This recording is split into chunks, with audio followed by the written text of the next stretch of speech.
Ser podcast. Hola, somos Toña Medina y Ángeles Oliva. Estás escuchando el podcast Por el Principio. En este episodio, Pedro Duque recuerda cómo era su vida de barrio, los veranos con la abuela en Mallorca y cómo vio con 6 años la llegada del ser humano a la luna. Mamá, mira, ese es Armstrong, mi favorito. Sí, hijo. ¿Has visto cómo caminan? Van dando saltos. Llevan plomo en las botas y no saldrían flotando. Sí, porque en la luna casi no hay gravedad.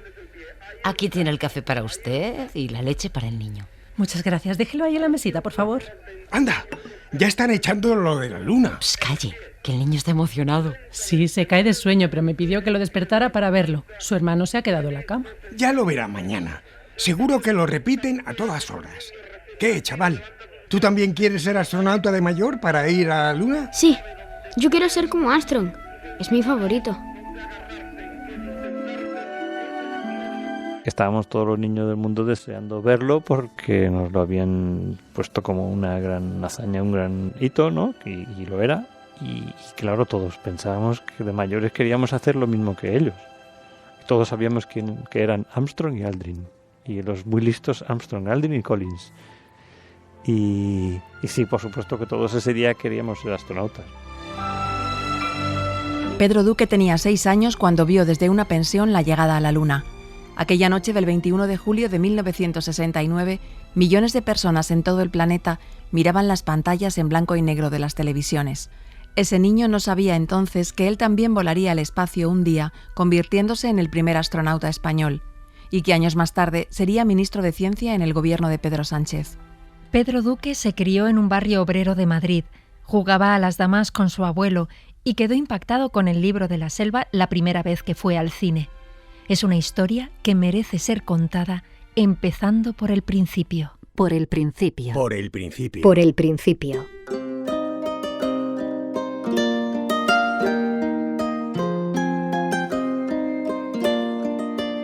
Los padres de Pedro Duque eran los dos de Badajoz y ambos de familias de militares, por lo que viajaron mucho desde pequeños. Los abuelos paternos venían de una familia de militares de carrera de 3 o 4 generaciones. Sí, son los dos nacidos en Badajoz, pero también es cierto que mis abuelos, los varones, eran los dos militares, con lo cual cambiaban de sitio, etcétera. Es decir, que tienen mis padres, tanto mi padre como mi madre, pues tenían no necesariamente mucha raigambre en ningún punto.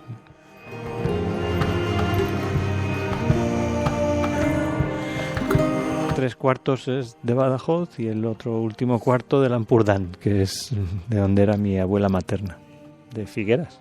Uh-huh. Es muy curioso porque teníamos, que espero que todavía esté en alguna caja, la partida de nacimiento de ella, y la firmaba el notario Salvador Dalí. Si es que le salió el hijo un poco rana al notario.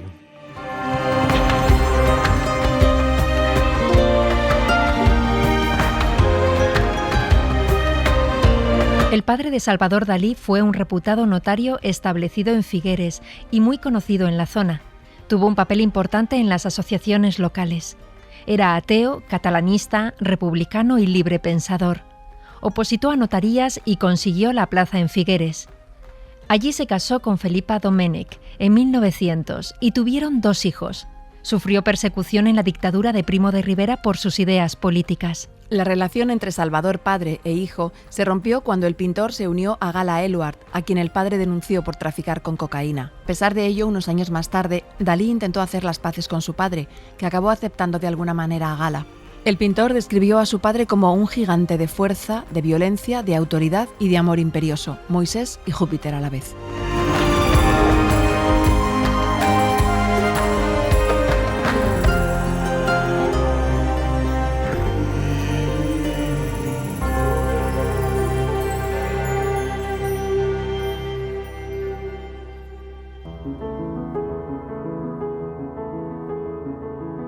El abuelo paterno de Pedro Duque era militar, de Badajoz.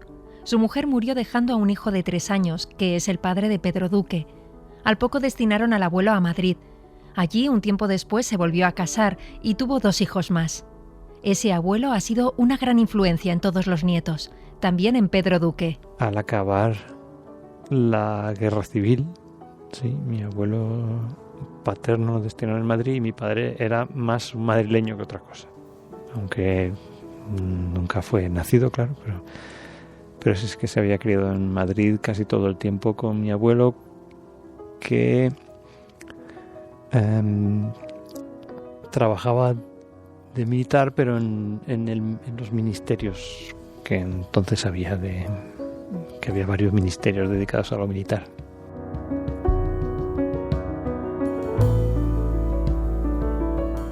Y los recordamos todos, es el abuelo que todos los primos recordamos como el abuelo carismático, el que hacía las bromas permanentemente, el que te contaba cómo era en sus tiempos.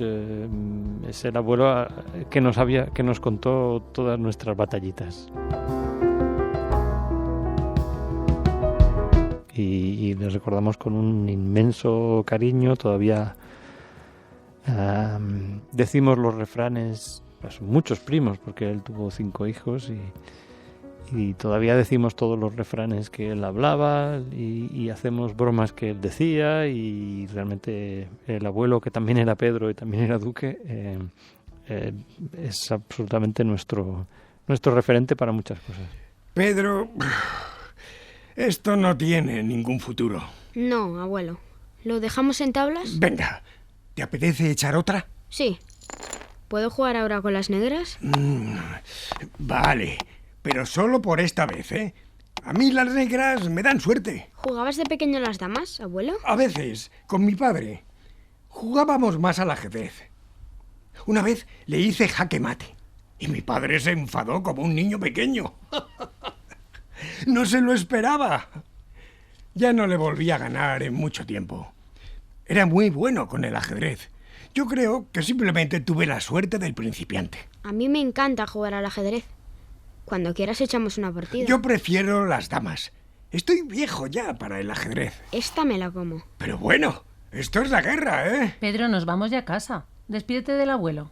Acabamos de empezar una partida, mamá. ¿No podéis dejarla para otro día? El domingo que viene volvemos. La acabamos enseguida. Andrea, danos 5 minutos. Bueno, voy a besar a tu hermano mientras. 5 minutos, ¿eh? Sí, porfa. Anda, aquí me podías comer y no lo has hecho. Así que te quedas sin esta. No vale, me ha despistado mi madre. Ah, lo siento mucho. La vida es dura.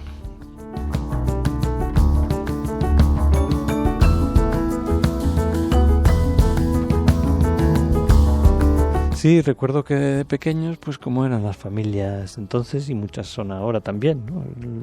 O el sábado o el domingo, pues, o todas las semanas o cada 2 semanas, pues íbamos a ver a nuestros abuelos y pues pasábamos un tiempo allí, o nos daban de comer, o nos daban de merendar, y recuerdo que mi abuelo pues tenía muchísima ilusión de jugar a juegos con sus nietos, y jugábamos al parchís entre todos, o él siempre dijo que el ajedrez era un poco complicado por su vista, y entonces jugaba conmigo a las damas. Me encantaba que fuera yo porque él jugaba conmigo a las damas, y para él era un momento que yo entiendo que era importante. Yo me imagino tener un nieto y tener una afición con el nieto, pues eso es algo que yo creo que me pasará igual.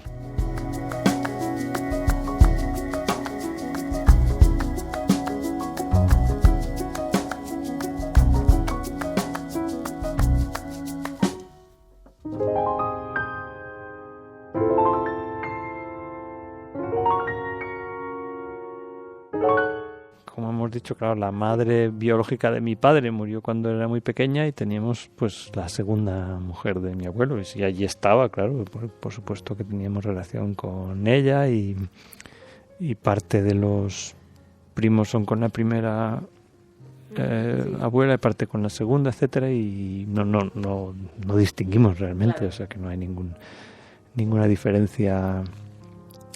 Siempre éramos un grupo único, claro.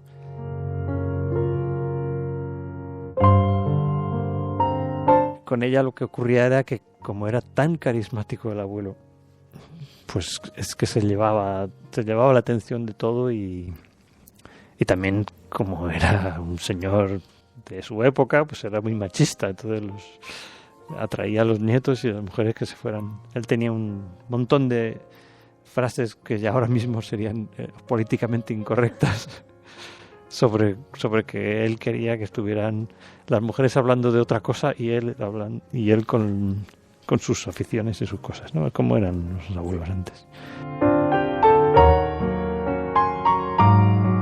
Y la otra abuela, la abuela materna, la que era nacida en Figueres, la que tenía 8 apellidos catalanes, pues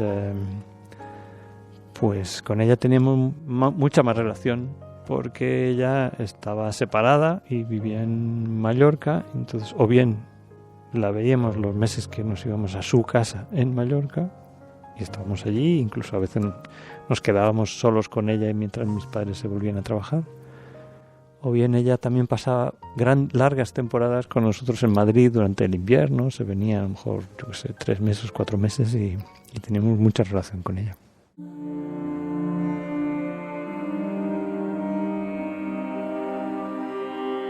El padre de Pedro Duque se llamaba igual que él. Delineante de formación, sacó la plaza de controlador aéreo y tuvo que compaginar varios trabajos para mantener a la familia, algo habitual en la época. Mi padre no estudió una carrera universitaria, estudió para ser delineante, me acuerdo, que antes existía eso, ahora ya es el ordenador, claro. Y también después se sacó la plaza de controlador aéreo. Yo recuerdo que todavía conservaba unos cuadernitos así de estilo Sargento Colombo, donde se apuntaba porque estudiaba el inglés por su cuenta, etcétera.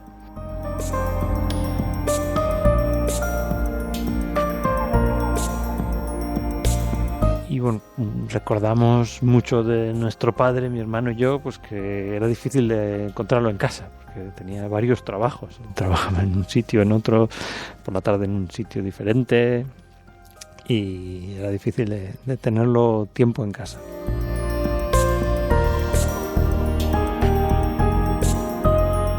Durante el tiempo que era controlador aéreo, como es un trabajo a turnos, pues en esos tiempos había mucha necesidad y la economía pues en principio crecía y había muchos sitios donde trabajar, pero en cada sitio te pagaban muy poco, yo me imagino, yo de pequeño que sabía. Trabajaba en muchos sitios y era controlador aéreo, que es de donde hemos sacado pues mi hermano y yo pues todo lo que pueda haber sido la afición por la aviación y por la cosa aeronáutica, claro. Y luego pues también trabajaba como delineante en algún, no sé muy bien, en algún estudio de arquitectura debía ser o algo así. Y también era comercial ya en el tercer trabajo, comercial de revestimientos de fachadas o algo así.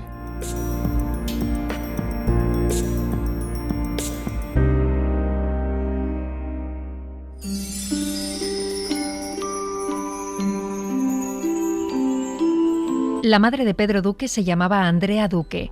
Había nacido también en Badajoz, pero apenas vivió 10 días allí. Su padre era militar, fue cambiando de destino y terminó en Mallorca. Allí es donde Andrea creció y donde conoció al que sería su marido, que era su primo hermano. El hecho de que los dos abuelos, el paterno y el materno, son hermanos, pues hace que, me imagino que se habían visto en varios sitios, claro. Pero las familias estaban desperdigadas por el hecho de que cada abuelo obviamente estaba en destino diferente por ser militar y porque el viajar era mucho menos común en esos tiempos. Una cosa que te vas de fin de semana, de Badajoz a Mallorca, esas cosas no se hacían.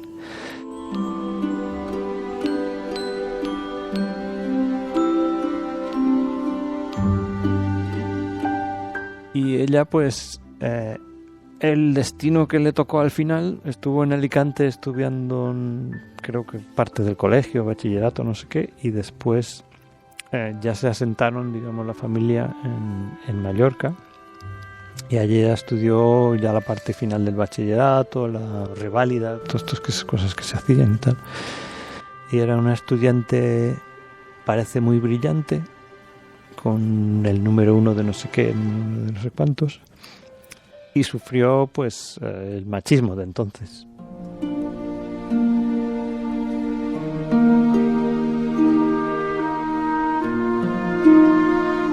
Su padre, que era pues, bastante recalcitrante,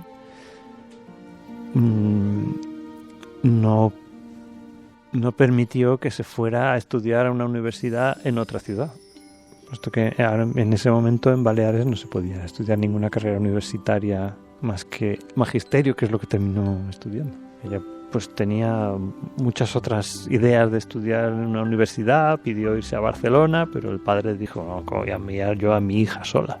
Y bueno, toda la vida nos contó que eso fue pues un momento bastante triste de la vida, ¿no? Donde vio que por ser mujer, si hubiera sido un chico, lo mismo lo hubieran mandado.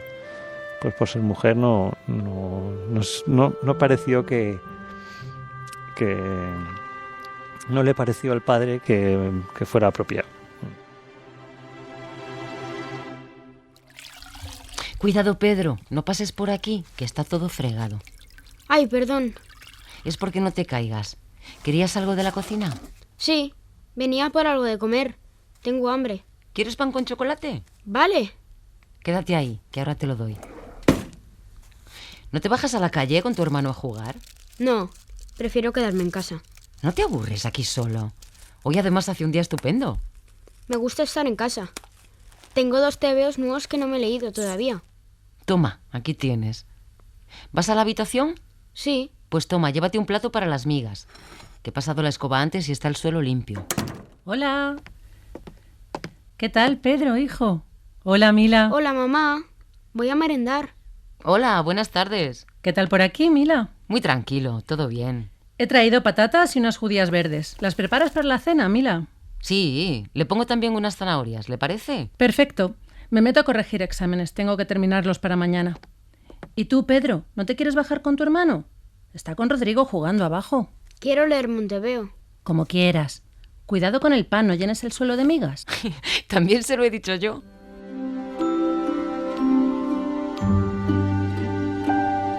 Mujer trabajadora entonces, de maestra, claro, daba para poca, no sé cómo decir, pues que siempre tenía cosas que hacer. Es normal, ¿no? Entre ir a trabajo, preparar las clases, corregir los exámenes y luego encima pues todas las cosas de la casa, porque sí que es verdad que mi padre poco hacía, aparte de trabajar en 3 sitios.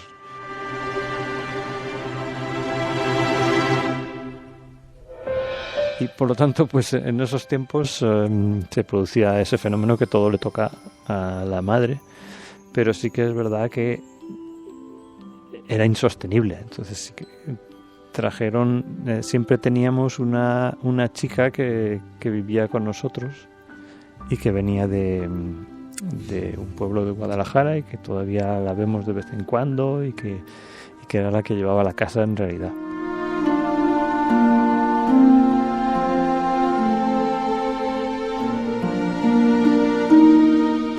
Por el principio, Pedro Duque, Cadena SER.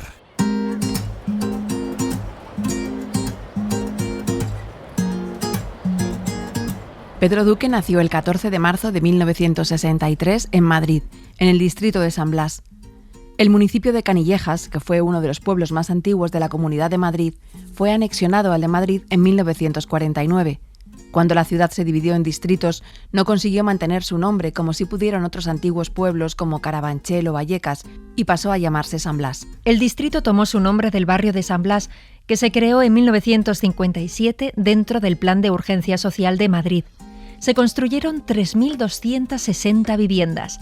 La población inicial eran parejas con hijos pequeños que venían del mundo rural y se encontraron con que el mayor barrio obrero de España era un conjunto de viviendas pequeñas de unos 45 metros cuadrados, de baja calidad y sin las dotaciones previstas, sin urbanización ni transporte. Enseguida nació un movimiento vecinal muy activo que luchó durante los años 60 y 70 para conseguir infraestructuras y parques para el barrio. Hace unos años recuperó el nombre originario y ahora se llama San Blas Canillejas. Es uno de los distritos desfavorecidos de Madrid con más altas tasas de paro y escasez de recursos públicos. En la zona donde vivía Pedro Duque, los bloques tenían jardines interiores. Nosotros donde vivíamos era un bloque de estos grandes de viviendas. De hecho, era un bloque de viviendas que debía ser propiedad del Ministerio de Educación o algo así, porque era una vivienda asignada a los maestros. Entonces todos los demás niños eran hijos de maestros. Y tenía la típica zona de patio interior, en este caso era abierta por un lado, pero bueno, era como un patio interior donde pues aprendimos a montar en bici, donde bajábamos a jugar. Él bajaba más que yo era más de hacer cosas solo en casa, pero vamos, que obviamente también estaba en la calle.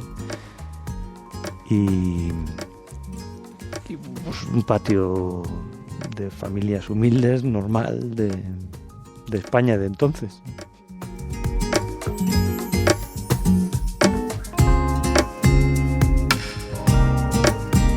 Bloques hechos a toda prisa, pues por el régimen de Franco y todo dirigido, digamos, estatal, ¿no? Eso era donde vivía yo. Luego eso, toda la calle, ¿no? Había 8 o 10 bloques de esos y luego obviamente había otros barrios que estaban hechos de otra manera, ¿no?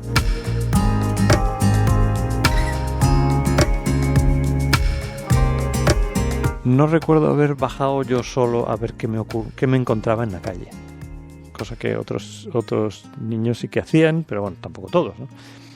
Recuerdo pues bajar de una forma más o menos ordenada. Vámonos todos a hacer una lección de aprender en bicicleta, que fue bastante horroroso porque claro, el patio estaba lleno de árboles y había... No era como hice yo con mis hijos, que es montar las bicis en donde sea, en el coche o en una furgoneta que teníamos, irnos a un sitio específicamente apropiado para aprender.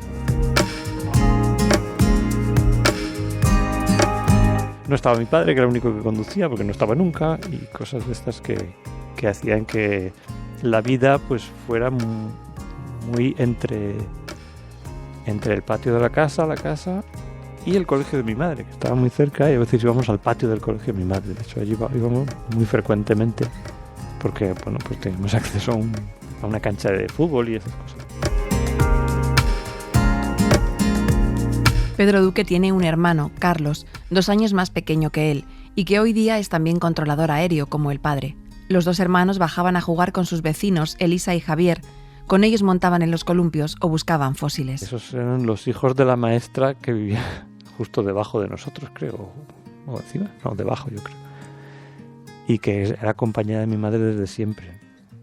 Entonces sí que jugábamos mucho con ellos porque las 2 maestras tenían esa costumbre de llevarnos al patio del colegio y allí, en ese momento, el domingo por ejemplo, pues había un total de 4 niños. Y teníamos los columpios para nosotros y todo eso, pues era, la verdad, un gran privilegio.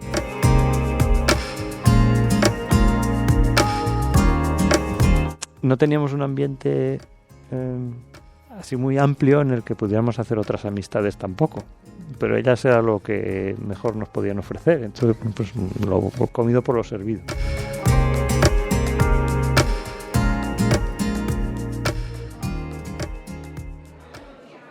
Hola, buenas. Hola, María. ¿Cómo andamos? Por aquí, en buena compañía. Hola, Pedro. Hola. ¿Y tu hermano? Está fuera con la bicicleta. Luego viene. Muy bien. ¿Qué queréis tomar? No, esperad un momento a ver si lo adivino. Un chato de vino y una Fanta. Exacto. Y para mí, Fanta de naranja. ¿Cómo te lo sabes? Somos animales de costumbres. Eso lo sabéis bien los que trabajáis detrás de una barra. Desde luego que sí. ¿Qué tal con el abuelo el otro día? Bien. Estaban también los primos. Merendamos bizcocho. A ver si este fin de semana puedo ir yo. Pues aquí tenéis. Chato y Fanta de naranja. Gracias. Oye, Pedro, hace tiempo que no veo tu 600 aparcado en la calle. Lo tengo en el taller. El motor empezó a dar problemas y lo están arreglando. Ay, vaya, espero que no sea nada. Yo también, porque sin él no soy nadie. Estos días me lleva un compañero al trabajo, pero fíjate, ir hasta Paracuellos todos los días, necesito el coche como sea. Solo espero que no me cueste demasiados duros. No está la economía para mucho. Pues no, ojalá sea poco. Me acuerdo que cruzábamos la calle Emilio Muñoz y íbamos a una bodega. Y en esa bodega era donde tomábamos nosotros, a lo mejor de fiesta, tomábamos una Fanta. Y recuerdo que allí había pues una bodega súper tradicional, como si fuera en un pueblo, con los grandes, enormes barriles, donde abajo había un grifo donde podías sacar los chatos de vino, etc. Y también tenía las Fantas para nosotros. Pues había tienditas pequeñitas por todos lados, como todavía es el barrio en realidad, otro tipo de tiendas, pero es un barrio popular donde la gente se aprovisiona mucho en las tiendas del barrio. Era un sitio de gente trabajadora y humilde, había muy pocos coches. Mi padre, como tenía que ir a trabajar a un sitio lejos, porque el centro de control estaba en Paracuellos del Jarama, pues fue de los primeros que se compró un coche, un 600, me acuerdo que era. Y había aparcados el de mi padre y a lo mejor había otro, en toda la calle. Y o sea que no era un barrio opulento en absoluto.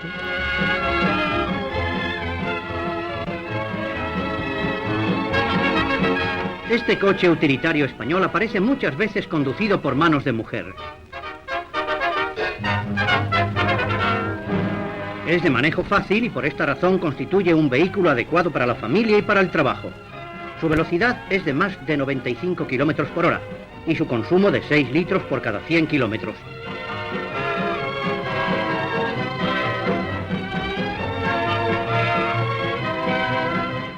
El 600 fue el primer coche para una generación que vivía en el franquismo. Lo fabricó la empresa española SEAT entre 1957 y 1973. Tenía 2 puertas que se abrían al contrario de lo habitual para facilitar el acceso y un motor trasero que alcanzaba los 95 km por hora. El maletero estaba delante y era muy pequeño, por lo que muchas familias llevaban vaca en el techo. En una época sin cinturones de seguridad, las familias se apiñaban en el 600 para llegar hasta la playa o el pueblo, con niños en el regazo de adultos, también delante, y abuelos y abuelas incluidas. La demanda del 600 fue tal que SEAT llegó a tener una lista de espera equivalente a 4 años de producción y tuvo que aumentar su plantilla. Costaba 65.000 pesetas, que equivalía a unos 3 años y medio de salario de la época. Para pagarlo se inventó el pago a plazos. Muchas personas viajaron con él hasta Francia para ver películas prohibidas en España. SEAT fue lanzando nuevas ediciones del 600 que mejoraban algunas cuestiones, hasta que su comercialización disminuyó paulatinamente en los años por la competencia del Renault 5, con una estética más moderna y mayor seguridad, o el SEAT 127 y el 133. El 600 forma parte de la memoria cultural de los españoles nacidos en la generación de Pedro Duque y en la de sus padres.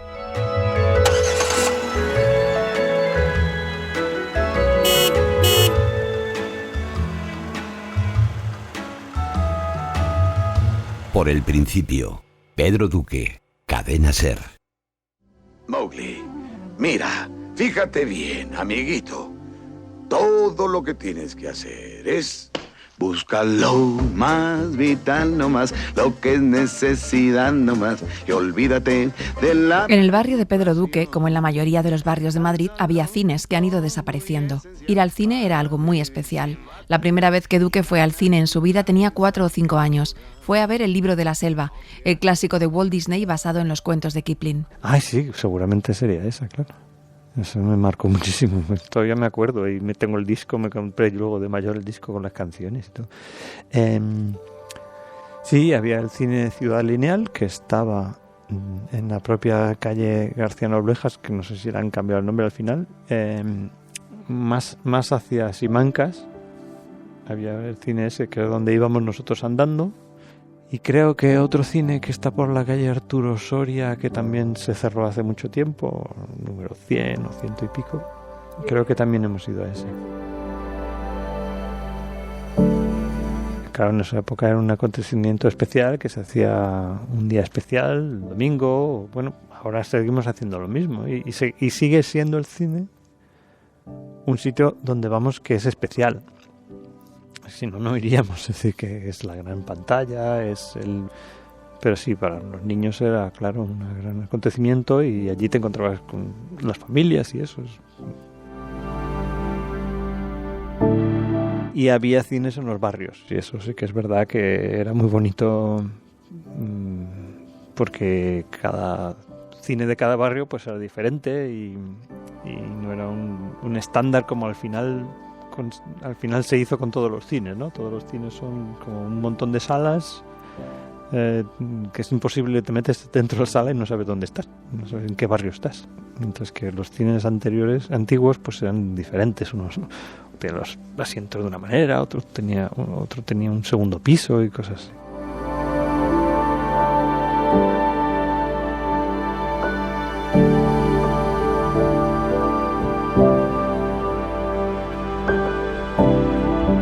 En los barrios populares de Madrid, ir al centro también era un acontecimiento, y un lugar al que acudir era al Corte Inglés que quedara más cerca.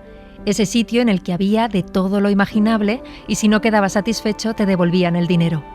En el Corte Inglés había además algo que en ese momento existía en muy pocos lugares de Madrid: las escaleras mecánicas. Las primeras de la ciudad se estrenaron en los almacenes Sepu, ya desaparecidos, en Gran Vía 32, donde están los estudios de la cadena SER. En el metro las primeras se instalaron en 1961 en las estaciones de Aluche y Plaza de España, que en el momento de su inauguración eran las más largas de Europa y tenían peldaños de madera. Al Corte Inglés de Colla, que era el que nos pillaba más cerca, sí que íbamos bastante. Cuando nos pillaba, a lo mejor el sábado, por ejemplo, pues, ¿necesitas zapatos? Ibas a Madrid, lógicamente, sí. Las escaleras mecánicas. Yo creo que eso lo recuerdas de niño, como ahí va, vamos a montar en las escaleras mecánicas, ya casi como el parque de atracciones. A los de barrio, ¿no? En nuestros barrios no había escaleras mecánicas en ningún sitio, ni en el metro, ni en ningún lado.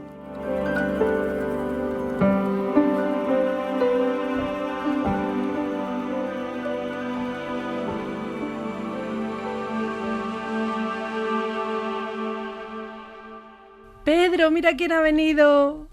¡Hola, Pedro! ¡Cariño! Hola, tía. ¿Me has traído algo de Suiza? Pero bueno, Pedro, ¿qué maneras son esas? Lo primero, dale un beso a tu tía. No pasa nada, Andrea. Sí, te he traído una cosa. ¿Me das un beso? ¿Es un Lego? Pedro, la tía no tiene por qué traerte siempre regalos. Les tienes muy mal acostumbrados, Feli. Para lo poco que les veo, qué menos. Además es Navidad. Los Reyes Magos pasan antes por Suiza. ¿Lo sabías, Pedro? Sí, y en Suiza regalan Legos. Aquí en España no. Ninguno de mis amigos tiene. Sí, estos reyes son así. A ver qué te han traído este año. Me da pena que vengas siempre cargada con estas cajas, Feli. No te preocupes, lo hago con gusto. ¡Un Lego! Y trae ruedas. Mira, se puede hacer un camión de bomberos. Mira, mamá. Qué suerte tienes con la tía Feli, ¿eh? ¿Qué se dice, Pedro? Gracias, tía. De nada. Le daré las gracias a los reyes de tu parte. Y puedo hacer una grúa. Aquí hay una cabina. Mira la foto de la caja, mamá. Sí, se pasa el día jugando a estas cosas que le traes. En Suiza es muy popular. Allí todos los niños tienen el Lego. Yo feliz de que lo disfrute. ¿Quieres un café? Ay, sí, por favor. Vamos a la cocina.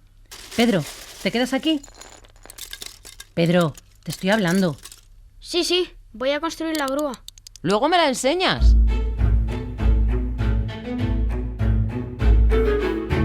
Teníamos otro privilegio pequeñito pero muy importante, que es que una de las hermanas de mi padre había emigrado de muy joven a Suiza.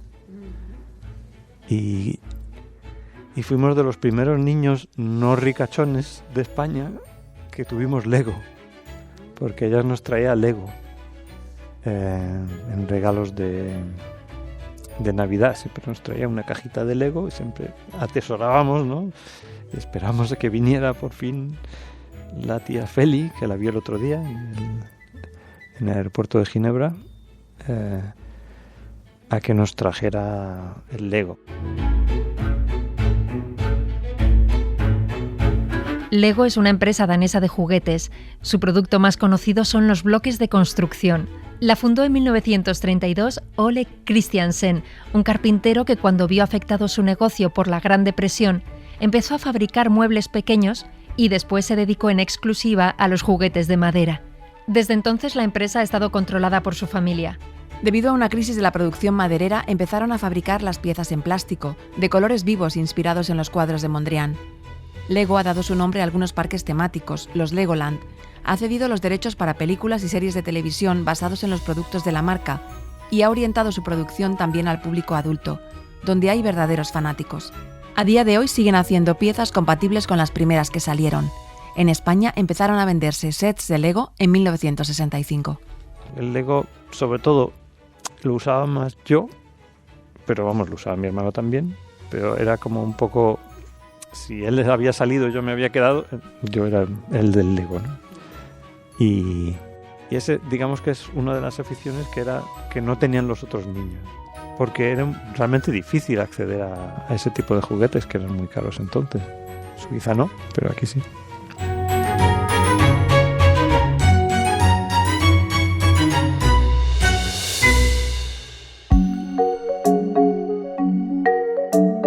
Pedro Duque fue a primaria en el colegio público Miguel Blasco Vilatela, en Ciudad Lineal. Ahora el pabellón deportivo lleva su nombre. Mi madre aprovechó que ella iba a trabajar, lógicamente, todas las mañanas y tal, y nos metió a los dos en párvulos, pero en el colegio de las niñas, que era donde estaba ella. En el colegio de niños creo que no había párvulos, no estoy completamente seguro. Éramos mi hermano y yo los dos únicos niños, y luego este que hemos dicho, Javier, también estaba allí, y éramos los tres únicos niños de todo el colegio, porque todos los demás eran niñas. Y luego sí hice en el colegio público los 4 primeros años de lo que era la primaria entonces. Recuerdo mi profesor de lengua, que era como, no sé si era tutor o algo así, pero que más me marcó. Recuerdo que ahí en los primeros años pues había que portarse bien, o si no te podía caer un buen cachete o un estirado de los pelos o algo así.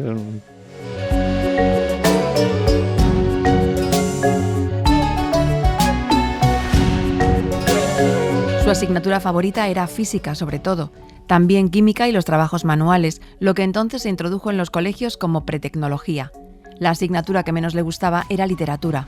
No entendía por qué tenía que saber la fecha de nacimiento de los autores o las vicisitudes de sus vidas. Sí, empezaba eso, la pretecnología, lo de enchufar cablecitos en aparatitos y que pasara la corriente y hacerte un motor eléctrico, todo eso, la verdad es que era un gusto cuando la clase que tocaba era esa.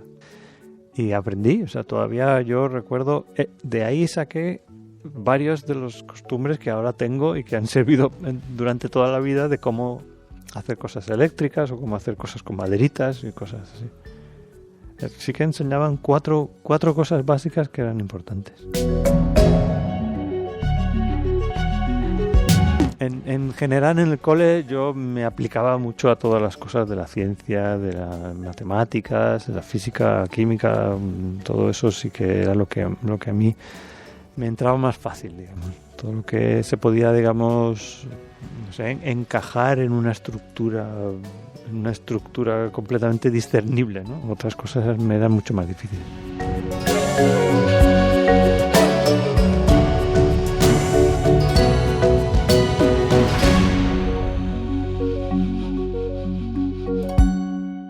El caudillo sale al balcón del Palacio Nacional y su presencia es acogida con clamoroso entusiasmo por los 10.000 camaradas de las falanges juveniles de Franco. La Organización Juvenil Española, la OGE, es un movimiento de voluntariado con una organización juvenil centrada en la educación no formal de niños, jóvenes y adolescentes. Se fundó en 1960, dependía de la Secretaría General del Movimiento durante el franquismo. Mientras otros organismos del movimiento nacional, como la sección femenina o la delegación de sindicatos, fueron disueltas por orden expresa del gobierno español, La OGE, cada vez más desideologizada e independiente, se desvinculó del movimiento nacional y del Estado para convertirse en una asociación privada durante la transición española. Abandonó la camisa azul y la boina roja y se quitó de las camisas el cisne bicéfalo de la Delegación de Juventud. En 1977 se convirtió en una asociación y se define como una organización independiente de cualquier partido político o confesión religiosa. Recuerdo que me llamaba mucho la atención que de vez en cuando pues los mayores aparecían todos hechos en fila, formados, ¿no? Y con una especie de uniformes, y aquello era las juventudes de la Falange o cosas de esas, que la OGE, no sé, OGE, pero no sé qué quiere decir, Organización Juvenil Española, por ejemplo, podría ser. Como militarizados, como si fueran los americanos serían los Boy Scouts, que es un poco más neutro, ¿no? Pero esto era las juventudes de la Falange y no parecía que al hacerte mayor podías evitar eso. Y cantaban aquellas canciones, todo. Se cantaban las cosas del Cara al Sol y de todo eso. Y con flores a María, o no sé qué, había una cosa que había que llevar. Yo no entendía nada, le daban ahí no sé, una flor o un ramo de estos de la Semana Santa o algo así.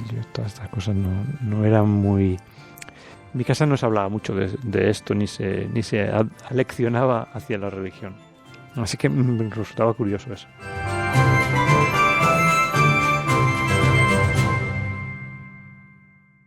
Españoles, Franco ha muerto. Cuando Pedro Duque tenía 12 años, la familia se mudó a otro piso cercano en el mismo barrio. El día de la mudanza fue el 20 de noviembre de 1975.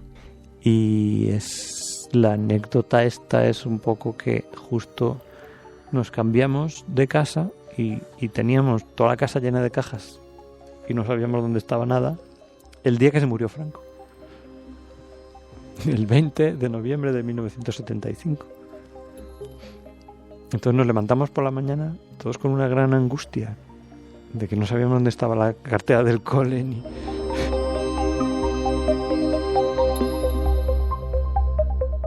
A nosotros se nos mezcló toda la conmoción que era, que todo el mundo hablaba de que se había muerto Franco y que nosotros ya teníamos 12 años y mi hermano 10 y sabíamos lo que era eso y quién era Franco, obviamente. Se nos mezcló con la grandísima alegría de que teníamos tiempo ahora, sin ir al cole, para poder abrir las cajas y ir colgando todas nuestras cosas y nuestros juguetes. Es como piensan los niños, ¿no? Para nosotros fue como una especie de liberación, que nos dieron unos cuantos días libres.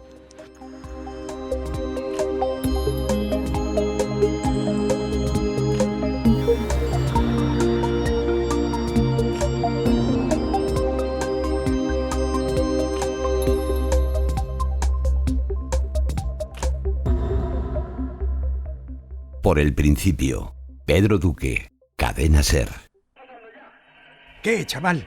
¿Tú también quieres ser astronauta de mayor para ir a la Luna? Sí, yo quiero ser como Armstrong. Es mi favorito. Pues para ser astronauta hay que estudiar mucho, ¿eh? Sí, y también hay que saber flotar.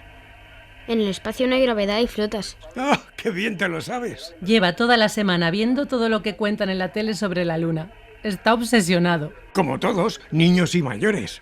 ¿Quién nos lo iba a decir? ¿Que íbamos a llegar a la Luna? Me acuerdo mucho de mi padre. Si hubiera visto esto, se habría vuelto loco el hombre.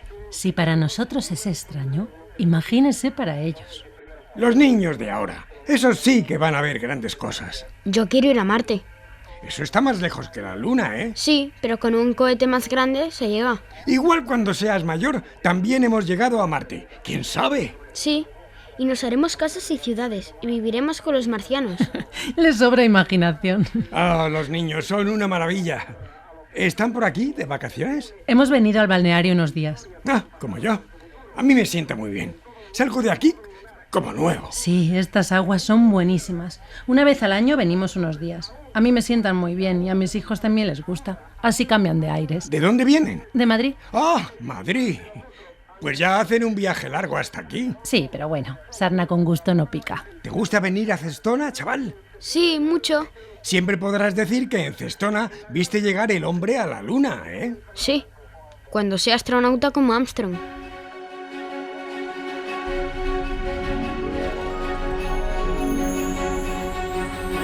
El 21 de julio de 1969, 2 astronautas norteamericanos pisaron la Luna.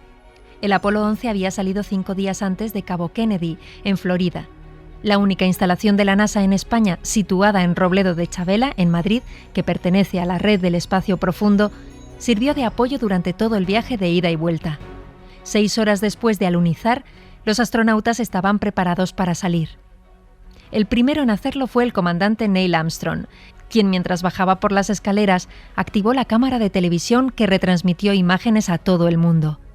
Describió a Houston lo que veía a su alrededor y al pisar el suelo dijo la famosa frase: «Este es un pequeño paso para un hombre, pero un gran salto para la humanidad». Después de Armstrong bajó Aldrin. Los 2 astronautas estuvieron en la superficie lunar más de 2 horas.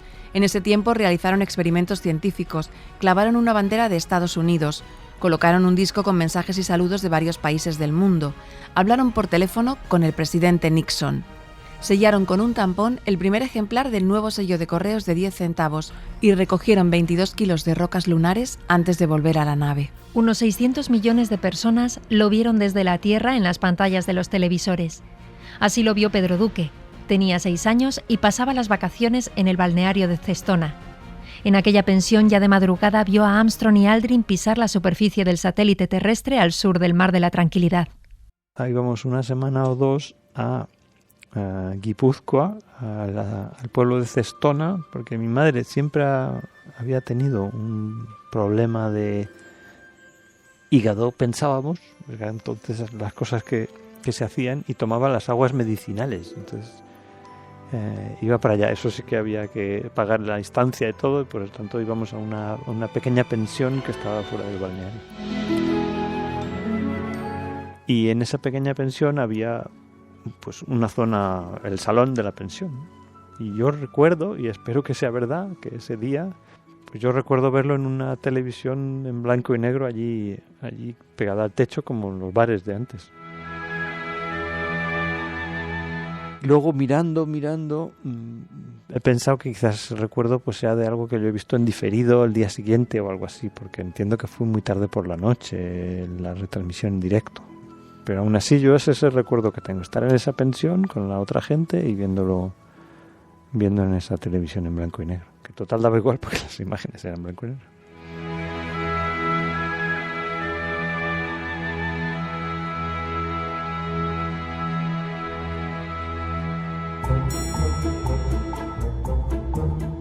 Pedro Duque no tenía una vocación definida. Un día quería ser arquitecto, otro día controlador aéreo como su padre. Más tarde empezó a interesarse por la ingeniería y se licenció en 1986 en Ingeniería Aeronáutica por la Universidad Politécnica de Madrid. Fue segundo de su promoción, con una nota media de 10. Enseguida empezó a trabajar en el Centro Europeo de Operaciones Espaciales de la Agencia Espacial Europea en Alemania. Estando allí, contestó a un anuncio de prensa para entrar en el programa de entrenamiento de astronautas. Yo ya sabía que estaba cocinándose eso, ¿no? Pero al final el momento que hizo que yo me presentara fue que alguien allí en Alemania me trajo el periódico físicamente y me dijo: aquí está el anuncio. Y yo a partir de ahí ya sí que mandé la carta.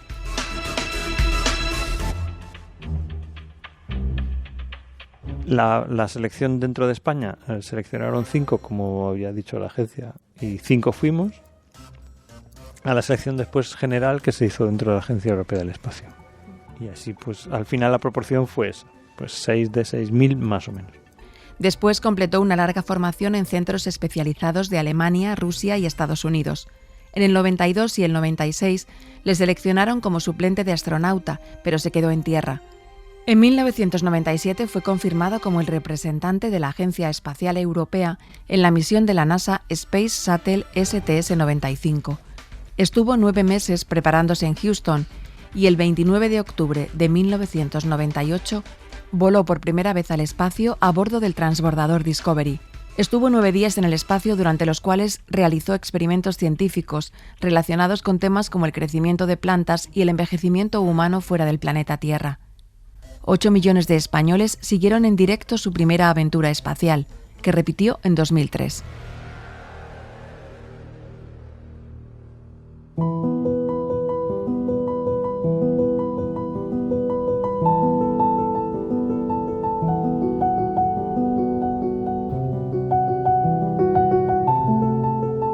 Pedro Duque es una de las caras más conocidas de la ciencia española. Tiene el Premio Príncipe de Asturias de Cooperación Internacional. El día de la llegada a la Luna, miles de niños como él soñaron con ser astronautas de mayores, aunque parecía lejano que los españoles pudieran serlo entonces. Pedro Duque lo logró. Queda todo porque al final, pues los primeros años de vida ya condicionan cómo uno va a ser, cuáles son con qué filtros absorbe la realidad, todas esas cosas quedan todos. Sigo siendo persona que estoy mucho más cómodo cuando hay una estructura que cuando las cosas son borrosas y hay que digamos pescar entre conocimientos que no se sabe si son verdad o mentira o opiniones. Estoy más cómodo en la estructura. Lo que uno, como uno se forma de pequeño, pues lógicamente permanece en gran medida, y hay que tratar de llevar la vida sabiendo que uno pues tiene ciertas limitaciones porque de pequeño no hizo ciertas cosas. A lo mejor sí que tenía que haber salido a la calle solo, o como hacía mi hermano, salir a la calle con una panda, a pegarse con otra panda, y eso me hubiera dado unas habilidades que no tengo. Y bueno, pues yo tengo que hacer pues otras cosas, me tengo que dedicar a otras profesiones, a otro tipo de habilidades, y lo que tienes que hacer es intentar utilizar los talentos que tienes pues de la mejor manera posible, porque todos no los tienes, y de pequeño desarrollaste unos y quizás otros los hubieras podido desarrollar, pero no pudo ser.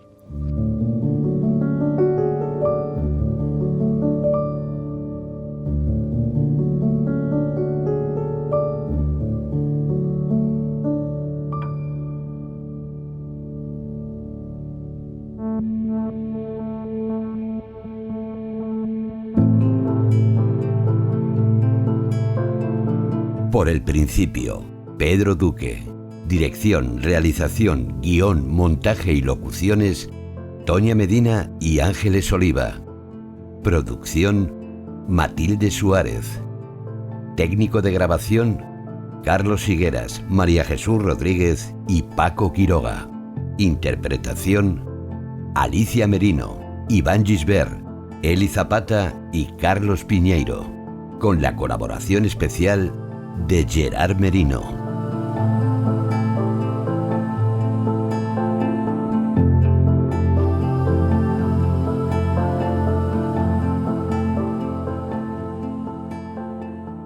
Suscríbete a Por el Principio. Todos los episodios y contenidos adicionales en la app de Cadena SER y en nuestros canales de Apple Podcast, Spotify, iVoox, Google Podcast y YouTube. Cadena SER. La radio.